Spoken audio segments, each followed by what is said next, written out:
Le sexisme en politique, je dirais que c'est quelque chose un peu d'insidieux, de sous-jacent, sur peut-être une moins grande capacité des femmes à avoir des responsabilités ou à prendre des engagements. Et le sexisme en politique, c'est aussi quelque chose qui fait système, c'est-à-dire que ça va être un ensemble de petits événements qui vont remettre en question en fait votre place dans ce monde politique qui a été construit sur des fondements au départ uniquement masculins.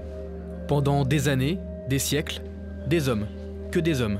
La politique était leur royaume, puis la femme est entrée dans l'arène. Laura Slimani est adjointe au maire de Rouen, chargée de l'égalité femmes-hommes. Charlotte Goujon est maire du Petit-Quevilly et conseillère départementale de Seine-Maritime.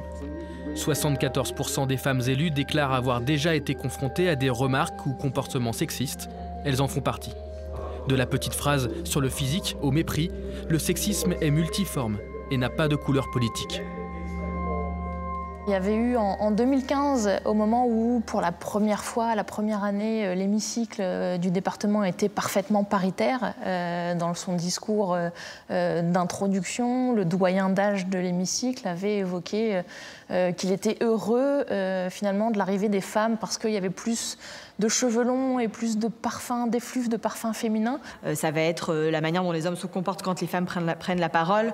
Par exemple, ils vont plus avoir tendance à leur couper la parole, à regarder leur téléphone, à évidemment parler ou chuchoter auprès de leurs voisins. Donc en fait, leur niveau d'attention va baisser à partir du moment où ils entendent une femme parler. Alors, ça peut autant avoir lieu dans une réunion interne avec votre groupe politique, par exemple.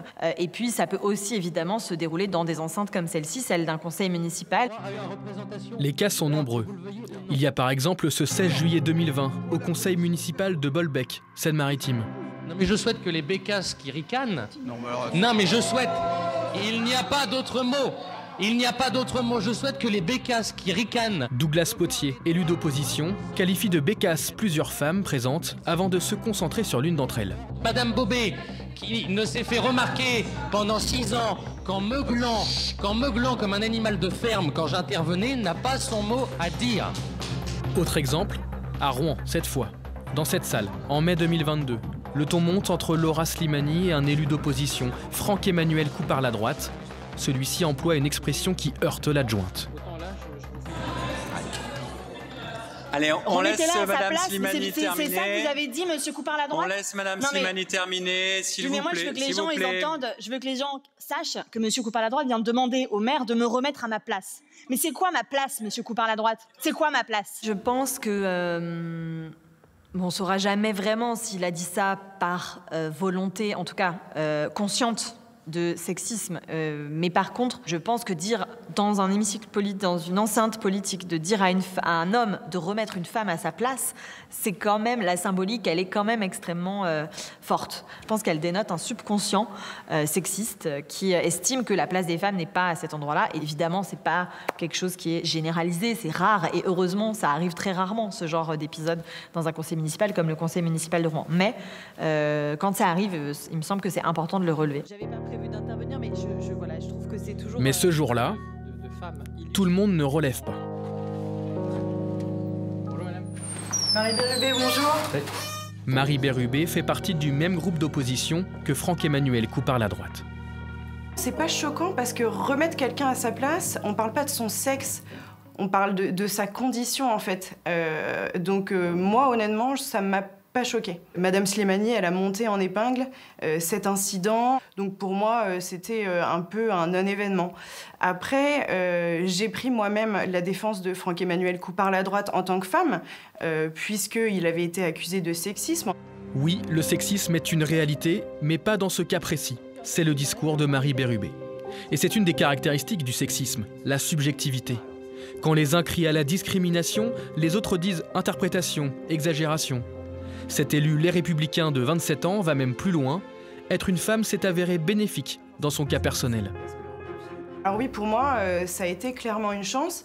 Depuis le 6 juin 2000, je crois, la loi instaure l'obligation de la parité pour les scrutins de liste.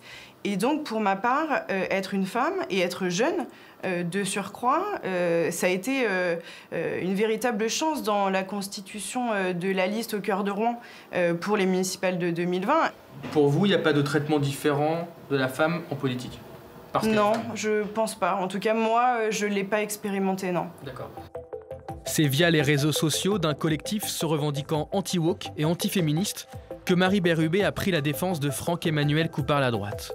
Dans cette vidéo, celui-ci balaye l'accusation. Dans le sujet, aucun sexisme du tout. C'est quasi systématique. Dans l'affaire de Bolbec, Douglas Potier n'exprimait aucun regret.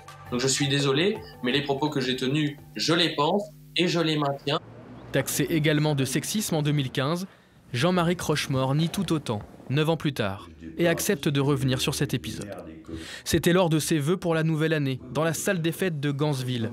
Le maire de la commune s'adressait à Estelle Grelier, députée de Seine-Maritime à l'époque. Elle avait écrit, il y avait eu un passage un peu sévère sur les maires de campagne, enfin les maires de petites communes. C'était un petit peu violent, donc j'avais répondu que certainement elle avait eu des règles douloureuses et puis qu'elle était de mauvaise humeur. Mais ça n'avait pas été plus que là. Si ce n'est qu'après, la presse a repris ces propos-là comme sexistes, alors qu'on s'entendait très bien. Tu vois, c'est quelqu'un que j'admirais et que j'apprécie toujours. Pour vous, c'était quoi? C'était pas du sexisme? Non, c'était une blague comme une autre, quoi. Maintenant, on n'a plus le droit, il faut faire attention à tout ce qu'on dit. Jean-Marie Crochemort est maire d'hiver droite de Gansville depuis 47 ans. Pour gérer cette commune de moins de 500 habitants, il travaille notamment avec une adjointe et une nouvelle secrétaire de mairie. Elle apprend relativement vite, donc ça devrait bien se passer. Ça se passe bien. L'essentiel, c'est que les clients soient contents quand ils la voient, quoi.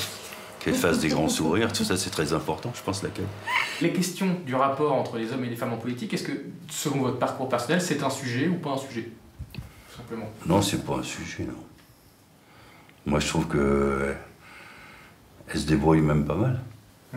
Oui. Non, moi, je trouve que, en plus, moi, je crois que j'étais un des premiers à avoir fait la parité dans mon conseil municipal.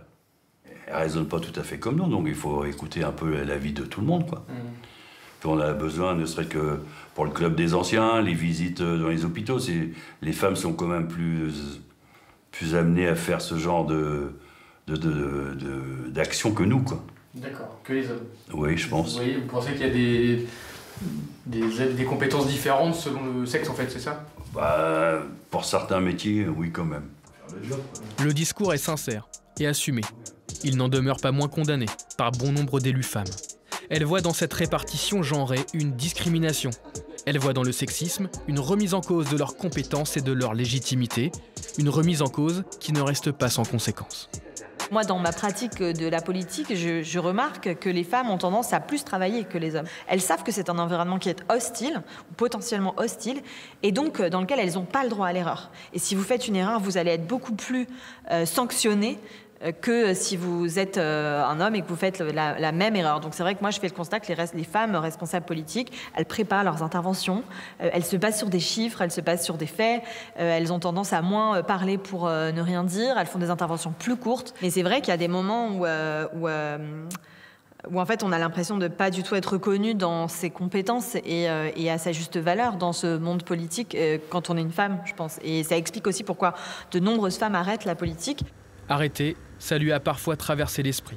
Mais Laura Slimani est toujours debout, tout comme Charlotte Goujon. Ça peut décourager parce qu'on se dit que quoi qu'on fasse, finalement on sera toujours remis en cause dans notre légitimité à être investi en politique.